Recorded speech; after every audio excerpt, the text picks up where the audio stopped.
Sonali Bendre, you're an actress, a mother, and a cancer survivor. Yeah. Could you please tell us a little bit about your journey being an actor and a mother? Well, acting was a job. It was a profession. I never expected to be an actor, but I came to love the job that I did, and I fell in love with that profession. I think that acting is what has made me. Is whatever I am today. It came from there, and I found my family there also. I met my husband there, dated him. I mean, at that point of time, he was my boyfriend, and then we got married.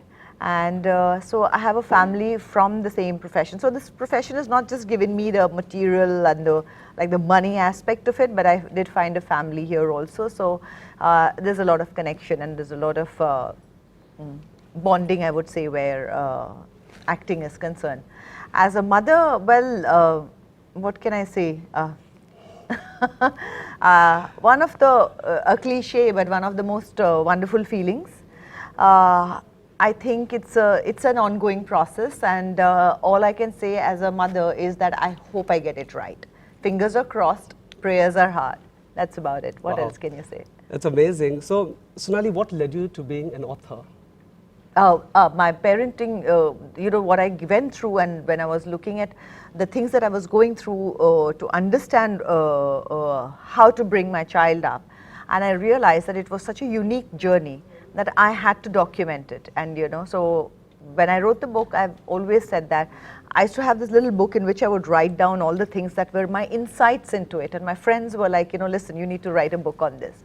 And so if the book I wrote was also, it was not about this is the way, it was more about my journey. I just wrote about my journey because I think everybody has their own unique journey where parenting is concerned. I mean, if you have two children, both are different. So there's no formula to it. But certain things over the ages don't change, and certain things keep changing and are personal. So I've tried to incorporate what is it over the ages that never changes and can still be applicable in the modern world, and how did I go about understanding it is what the whole journey was all about. Wow. I mean, I read somewhere that you're a very private person, and writing this book meant sharing a lot of your personal experiences. Yes, was not comfortable with that at all. But it was fantastic. I've read the book and I think it's just amazing. Thank you. Thank you. So last year you were diagnosed with a life-threatening illness. And ever since you've been diagnosed, a lot of your public social media posts, etc., have inspired millions of people around the world. And you're a source of inspiration. So Sonali Bendre, on behalf of the Karan Gupta Education Foundation and IE Business School, I'm proud to present to you the I Am Woman, Woman of Substance Award. Thank you. Thank you so much. Thank you. Thank you, guys. Sonali, would you want to share something about how does it feel to win an award from I Am Woman? I always love awards as well as the rewards, but awards are always special. And I think this is a foundation that's doing a lot of good work. So it means especially more because there's so much of good work that's going into it. Thank you, guys. Thank you. Thank you so much. Thank you so much. Really a pleasure to meet you. Frankly, for me, when I put the post out, it was just letting people know what was happening, because I was doing a show at that point of time, and there was going to be a huge change, and I think the viewers needed to know why that change was happening.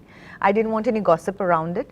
Also, my son was 12 at that point of time, and kids are on the internet, they know much more than we do, and I didn't want him hearing some weird story where there were monsters created out of it. I needed my narrative to be mine, and that's the reason why I put the post out. But the response we got was so overwhelming, and what I realized with that response was that I was not alone, that there were so many families, and there was literally in every strata of society there was somebody who was going through this. And then I realized, I said, but if so many people are going through it, why have you not heard of this more?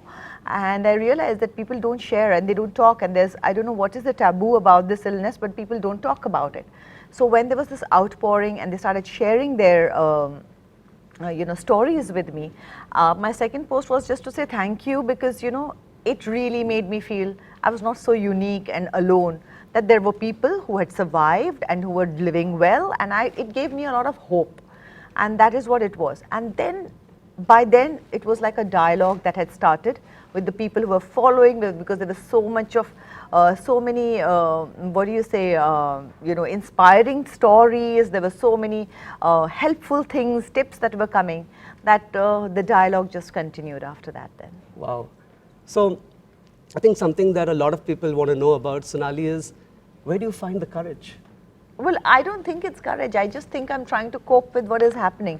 And this is the best way to cope with it for me. And that's all I'm doing.